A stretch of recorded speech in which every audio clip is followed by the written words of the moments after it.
El otro patrón que tenemos, tuberías y filtros. ¿Por qué lo traigo? Porque en las empresas por lo general se habla de arquitecturas para sistemas interactivos o sistemas grandes, como arquitecturas para MVC, arquitectura por capas, pero también se necesita el procesamiento por lotes, procesamiento secuencial y pasos secuenciales. ¿En dónde necesitamos procesamiento secuencial? Uno siempre lo ve como que, ay, no, es cuando tengo que tirar un query muy pesado en la base de datos. Entonces eso es un procesamiento por lotes, porque yo tengo que meter un montón de datos y mandarlos, coger un montón de datos, leerlo y meterlos a una base de datos. Pero dentro de la misma lógica de negocio de las aplicaciones, se tienen flujos de trabajo en las aplicaciones. De hecho, cuando uno hace una arquitectura por capas, vamos a llevarlos un poquito a lo que es patrones de microarquitectura.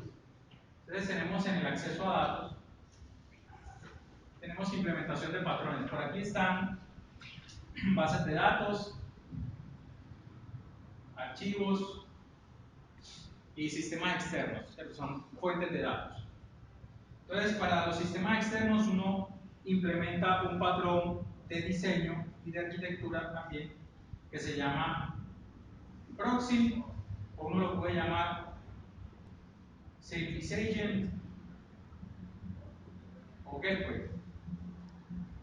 Son componentes que uno tiene en la capa de acceso a datos solamente para poder ir a sistemas externos. Y de esto pues hay que empezar a pensar cómo voy a sistemas externos. Si voy con peticiones sincrónicas, si voy con peticiones asincrónicas, entonces este proxy tiene que ser sincrónico, tiene que ser asincrónico o pseudosincrónico, si hace con callback o cómo trabaja, ¿cierto? Y qué tipo de mensajería utiliza para ser óptimo. Para ir a tablas o modelos de datos persistentes, uno utiliza DAC, un Data Access Component, o DAO-OS. Para que como hablamos a nivel de componentes, pues yo no le digo Data Access Object, le digo Data Access Component. Diferencia es que este es, pues, o particularidades del DAC, este tiene una relación uno a uno con tablas, uno a uno con entidades persistentes. Y también puede tener uno a uno con entidades persistentes en un archivo, con registros de un archivo. Pero ¿qué pasa con los procedimientos almacenados? Los procedimientos almacenados realmente hacen parte, pues, o yo accedo a ellos desde la capa de acceso a datos o accedo a ellos desde otra capa. ¿Por qué desde acceso a datos? O sea, uno podría concebir los procedimientos almacenados como un sistema externo, porque eso básicamente es un subsistema que está acá. Entonces uno podría decir que puedes utilizar proxies o gateway o wrappers o como lo quieras llamar para acceder a procedimientos almacenados. Diferencias entre un Data Access Component y un gateway es que este acceden a entidades persistentes, o sea, entidades que tienen estado. Estos acceden a elementos no persistentes, sino a elementos con comportamiento. De hecho, hay otros patrones por ahí que se llaman read-only entity, donde a veces uno dice, hombre, como estos se mapean uno a uno con tablas, yo a veces necesito hacer joins. Y eso no es una tabla, un join es una estructura completa, una vista. Entonces yo tengo que mapearlo con algo. Entonces, esa read-only entity lo único que hace son consultas con joins. Componentes con responsabilidades específicas en la capa de acceso a datos. Y encima de esta, la capa de negocio. Y encima de esta, la capa de servicios. Listo. En la capa de negocio, ¿qué debemos tener? DTOs. ¿Por qué DTOs? DTO es un patrón para poder transferir datos. Entonces, como esta es la capa de la cual todos deben depender, porque es la capa más relevante, la capa de negocio, este señor depende de la capa de negocio para poder transferir datos por medio de DTOs y este para poder transferir datos por medio de DTOs. O sea, entre capas solamente se hablan con DTOs, nunca se pasan parámetros sueltos, nunca se pasan datos primitivos sueltos, ni de respuesta, ni de parámetros de entrada, ni de parámetros de salida, siempre se transfiere data transfer object. Las entidades de negocio, que son componentes que tienen la lógica de negocio organizacional, ahí uno aplica Domain Driven Design para poder sacar unas buenas entidades de negocio. Las entidades de negocio nunca hablan con la capa de acceso a datos porque ellos no necesitan datos desde la persistencia, ellos necesitan que alguien les provea los datos, ellos solamente tienen lógica de negocio. Los que se encargan de acceder a la capa de acceso a datos son los componentes de negocio o controladores de negocio. Los controladores de negocio interactores son ya componentes a nivel de aplicación que van a manejar toda una transacción completa, o sea, un caso de uso. Esto se mapea más que todo con casos de uso. Y aquí es donde entra el patrón tuberías y filtros, porque muchas veces estos componentes de negocio, bueno, aquí hay unas dependencias pues, entre estos y entre estos también. A veces. Estos componentes de negocio muchas veces hacen esto.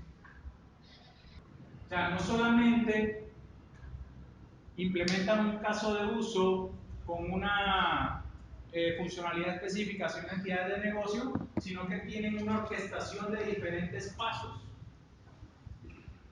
Tienen unos workflows. Y esos workflows obedecen a lo que es una arquitectura de tuberías y filtros. O sea, dentro de mi arquitectura por capas, puedo tener arquitectura de tuberías y filtros. Tengo arquitectura de repositorios y arquitectura de tuberías y filtros. ¿Por qué? Porque las tuberías y filtros es un patrón de arquitectura donde se define que una funcionalidad se puede partir entre componentes que implementan procesamiento de datos y unos elementos que van a permitir la transferencia de los datos entre esos componentes. Los componentes que hacen procesamiento de datos se llaman filtros. Cada uno de los pasos de un flujo de trabajo se le llama filtro y los elementos que permiten la transferencia de los datos entre esos filtros se le llama una tubería. Pero hay veces que este workflow está en sistemas distribuidos.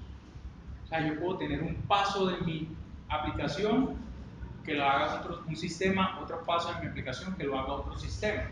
Entonces allí se utilizan otro tipo de tuberías, como por ejemplo yo hago transferencia a través de archivos o yo hago transferencia entre los filtros por medio de base de datos compartida, una base de datos en el cual yo voy poniendo los datos temporales y voy pasando los datos temporales.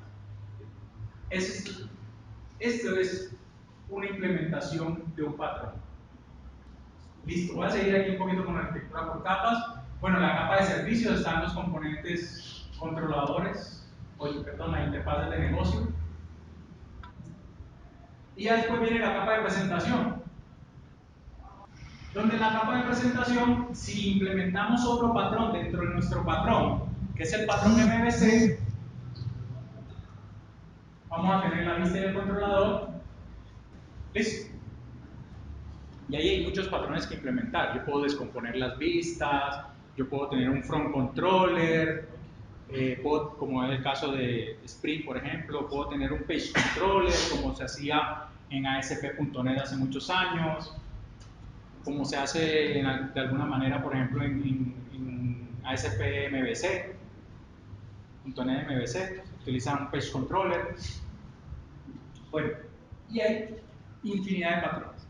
Nos interesa esta parte de los componentes de negocio, que muchas veces necesitamos estructurar nuestra aplicación para poder hacer ese procesamiento de stream de data. Ya les mencioné las ETLs, por ejemplo. En Internet de las cosas se necesita procesamiento de stream de datos, porque van llegando datos y uno necesita procesar esos datos secuencialmente hasta hacer algo con ellos. En Big Data, en inteligencia artificial también se hace ese procesamiento de datos, de stream de datos para poder llegar a a un resultado final. Entonces, ¿qué necesitamos? Tenemos un flujo de datos continuo que se necesita procesar por medio de una cadena de procesamiento. Si nosotros todo eso lo metemos orientado al chorizo en un solo componente monolítico, entonces no podemos refactorizar, no podemos reutilizar el código.